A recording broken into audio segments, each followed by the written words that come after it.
Hi, welcome to my studio. I'm Richard, and in this lesson we're going to be looking at painting flowers. And in the next few lessons we're going to be painting flowers and getting gradually more and more complex as we go.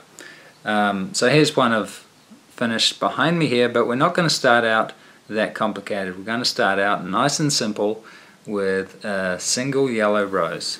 So follow me step by step as we try to come to grips with this ageless beauty. We'll start off by sketching it in pencil, and then we'll dive into the paint. You'll learn to keep your colors as pure as possible by starting out with a large brush, and to avoid getting lost in all that beautiful detail, I'll teach you to keep squinting at the flower so that you're able to see it as an interrelated whole, so that you can compare the lights with the lights and the darks with the darks. All that and lots more. Learn by comparing your work with other students' work, and by reading my personal critiques. This is a great way to improve your painting quickly.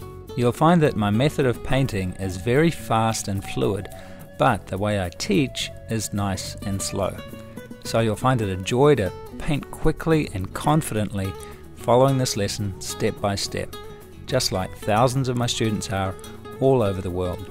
I suspect that if you've watched this video all the way to this point, then you're probably going to enjoy the lesson. So let's get started.